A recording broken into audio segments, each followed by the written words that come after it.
Hey, what's up everybody? Welcome back to F1 Fridays. This week we're going to the French Grand Prix in Le Castellet, where of course I've driven a lot as well. I'm doing a different setup this week because I'm in Berlin at the moment because I've got my Green Tech Festival. It's a tech event that I founded 3 years ago, co-founded, and it's on this week. And actually tonight is the highlight of the festival. It's the Green Awards Gala, the global event where we're going to be handing out awards to some of the greatest change makers of our time. Our Lifetime Achievement Award is going to be won by Robert Redford.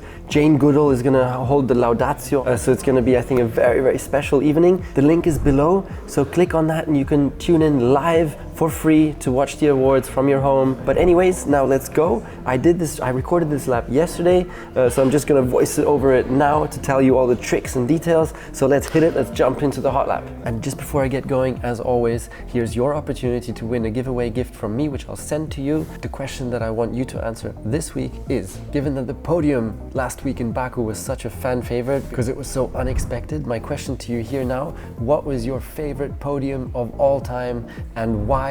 So what was maybe the most surprising or the most impressive or the most spectacular or the most emotional? That's my question to you now, so answer that, and if you get the top trending comment on this video, then as always I will be sending you a surprise gift. So good luck with that, and now let's hit it into the hot lap.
Alright, so let's start the lap here now.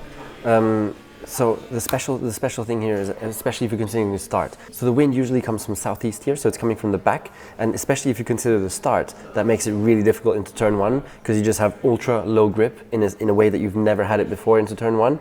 Plus, here you have zero risk on the runoff areas. So the combination of those two things means everybody just takes ultra high risk into turn one, because if you brake a little bit late, what happens? You just cut straight on and that's it, and you still rejoin the track afterwards.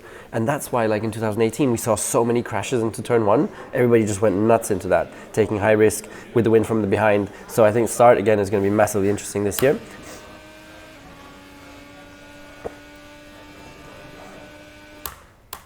So here you're coming down the straight, probably you're in 8th gear, here in the simulator 7th gear, but that's probably incorrect. And you're braking around 75, 80 meters, and then you got to stay wide for a long time because the corner kind of closes in, which it's always the most difficult corners when they like close in late on, because you're braking deep while starting to turn, and front inside locking is often a problem. So you can see here, stay out, probably a little bit more than I just did there. So stay out, and then cut in the very end there and get the late apex, and then stay a little bit left to be able to get a beautiful run into that second part and get a great acceleration down into the next straight. Because the longer the straight, the more important exits are for corners, because you're going to be able to make up a lot of time on the straights, because that speed advantage that you exit the corner with will carry on all the way down the straight. So here you see got a really good run out onto the next straight. Now just try and straight line the straight as much as possible, then stay left, and again at 80 meters, brake quite hard, but then try and release the brake a little bit and try and carry speed through this. But at the same time, it's so important to stay tight, because the next corner, again, is crucial, because it's a really long one, so you can lose a lot of time there. So it's important to stay super tight. So you can see here, stay tight to the right, like a little bit over half track, and then go for a little bit of later entry again here, and just here, carry the speed through. Minimum input on the car, and it's just about carrying the speed through, because every little braking input or acceleration input takes away grip from the lateral into longitudinal. So because the capacity of the car is, there's 100%, and if you have everything, if you have your longitudinal and if you have your longitudinal forces completely constant, so you're just rolling through, you can put 100% into the lateral, carry the most amount of speed in. As soon as you take some of that grip away into a braking movement or acceleration, you reduce the amount of lateral capacity that you have. So if you do 10% braking, then you only have 90% lateral, so you have to go slower through the corner. So it's really important to be super smooth in such an area. Just carry the speed through, accelerate really smoothly on the exit a little bit, and then again brake a little bit harder here. And then so important to get a really tight run through here, because tight corner, need to hit the apex really tight. See here, just touch that curb a little bit. And then on the exit, try and straight line it for a short amount of time to get the maximum traction. But then, so important to get the turn in right for this next part, which in qualifying is flat. So again, I missed the apex a little bit there. It's so important to hit that curb. I must have been drunk or something there. I'm a Heineken 00 ambassador. I don't drink alcohol. So, and then here it's easy flat. If you hit that apex, it's easy flat, and really carry the speed out and make it as smooth as possible through this section to be able to slingshot back onto the straight there. Again, down the straight, get those upshifts right beautifully. You know, it's so important to hit the exact perfect. If you upshift half a second too early, you lose couple of hundredths down the straight. If you upshift half a second too late, you touch that limiter, and straight away you lose a couple of hundredths down the straight, which can make the difference between first place and second place. So that upshift point is so damn crucial to get it absolutely spot on. And drivers like Lewis, they have little sounds, little beeps in their ear to help them with their upshifts. I didn't have that at all. I was just going on lights. So it really depends driver to driver what tools you use to make your upshifts as perfect as possible around the lap. And the engineers will tune it also. Statistically, on a Friday, you'll look at your upshift points statistically. And if you see that on 5th to 6th gear, for some reason, you're always upshifting slightly earlier and you're losing performance, then they will tweak the sound, the beeps in the ear, or the lighting system just for that gear. And they'll delay it a little bit, which will then, you're still doing the same thing, but naturally then, since they delayed the lights just for that gear, you're going to be shifting ever so slightly later just in that gear, and then statistically you're going to see how it's just going to be perfectly in line with all the others, and again just helps your performance through the lap. Now, how awesome was that insight? Come on, did you know that? I didn't know that. I didn't know that actually. Okay, there we go, let's continue.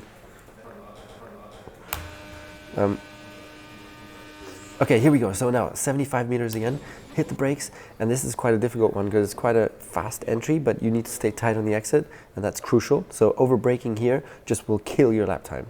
So yes, you need to go deep, but really don't over brake here, and stay tight and stay left on the exit because the next one is the most important to get a really good open run into the corner to nail the exit, because it's a super long straight afterwards. So I went a bit too far to the right here. Probably best to say middle track here, and then get a late entry, and then just nail that exit. Floor it early, try and straight line it, use as much track as possible, and then get a beautiful exit run out there. And then try and straight line this long straight. Again, your upshift points, they absolutely need to nail it. This corner nowadays, because there's so much downforce on the car, this corner is easy flat. So again here, it's just about getting the radius beautifully perfect, not turning in too late, not turning in too early, and just making it as smooth as possible to not scrub any speed, to carry the most possible speed through. Just hit that apex there where the pylon is, and now this corner, so hard. So what you have to do is brake a little bit earlier, because again, as I explained before, you don't want to put too much, waste too much capacity on the longitudinal.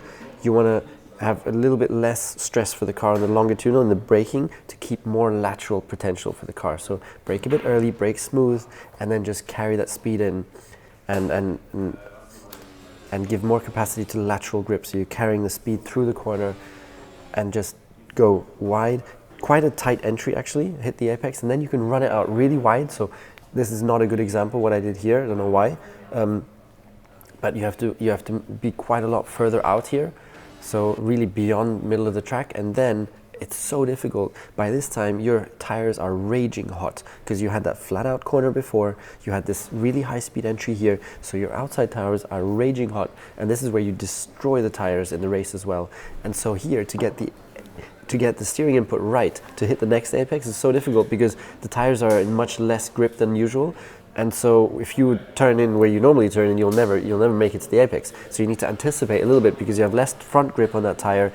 So anticipate a little bit, and it's all things you have to adapt to. So more tire temperature here, turn in a bit earlier, and then you'll make the apex. So here you can see hitting that apex beautifully here. Probably in the real life can't take as much curb as that. Probably you can just touch the curb rather than going so much on it. But on the game here, that's the perfect way to do it. And then again, on the exit, use as much curb as you can. It really depends on, I think this curb is very bumpy, so you can't use as much again there in real life as on the game, and you just touch it on the exit there. And then this corner, again, so difficult. Like, you got your tires raging hot here, especially the inside tires now, which is where you lock up the front tire. So brake balance to the rear a little bit here to relieve that front inside a little bit. And then just super late entry. So you try and straight line the braking as much as possible, try and run it really deep, and then very, very late, boom, turn in Alonso style. No, not quite that. And then hit that apex, and again straight line the exit, because again that straight line afterwards is quite important. You can lose a lot of time, so straight line that exit, use the curb, just touch the curb there, don't use too much of it because it's really bumpy on the exit there. And then through here, just smooth, stay tight, and the most important here is to stay all the way on the right before turning. And again, you can turn in very, very late here because it's a super long corner and the apex is very late, and you need to stay really tight on the apex because the next hairpin is a crucial one for lap time. So you turn in very, very late here. That was a little bit early, but anyway, fine. And then really late apex, it's only that last apex that matters, huh?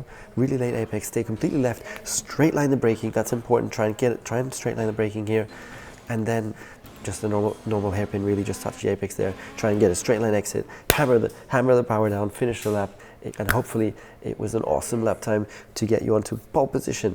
And now we're going to jump into the Q&A session. So here we go, question 1, it's from Gary. Why is the Paul Ricard track considered as one of the least popular circuits?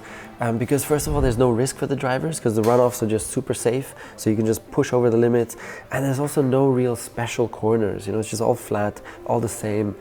So it's just not, and also it's very hard to overtake, so there's no overtaking on this track, so that just makes it as one of the least popular ones. Question 2, Sparta.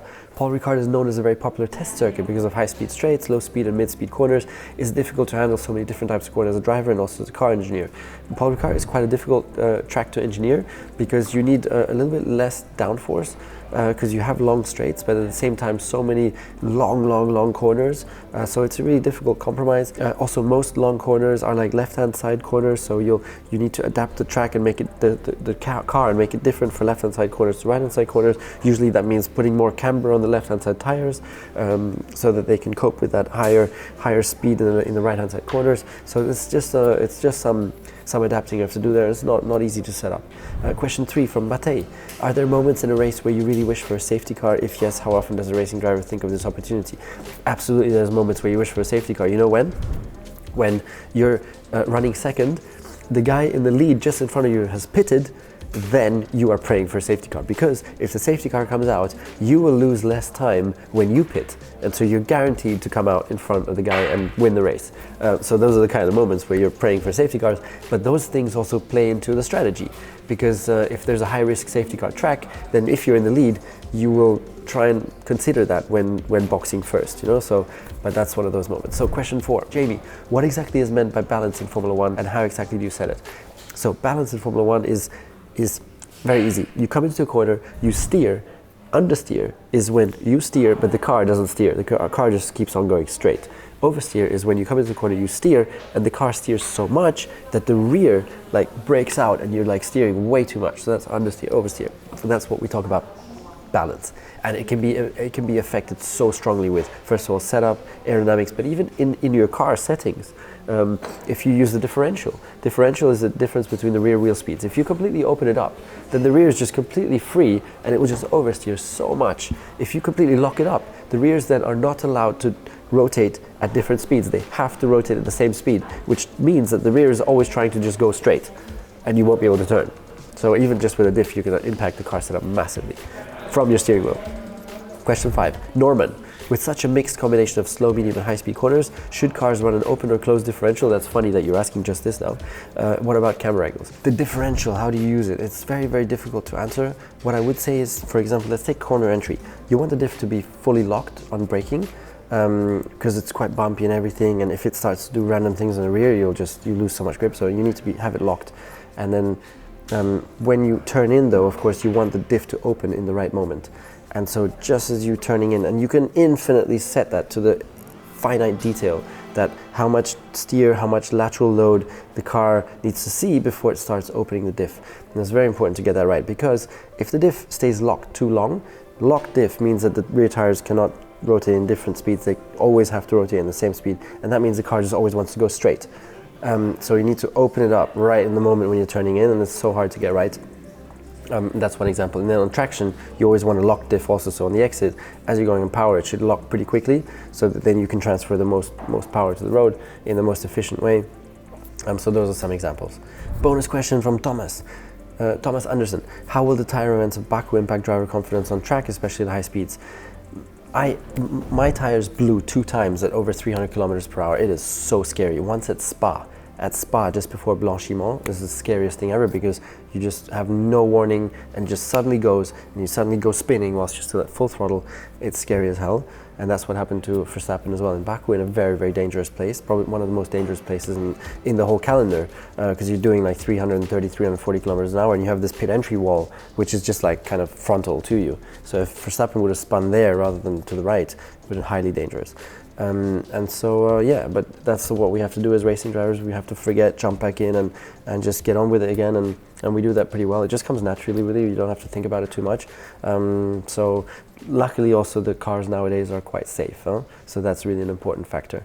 That's it. Okay, thanks a lot for watching. Again, my Green Awards Gala is happening tonight. Click on the link below. You can follow the live stream. It's at 8 o'clock. We have Robert Redford winning the Lifetime Achievement Award. Jane Goodall is going to be doing the Laudatio for him, so it's going to be a very special night. So watch that. Subscribe to my channel. Thanks for watching, and see you next time.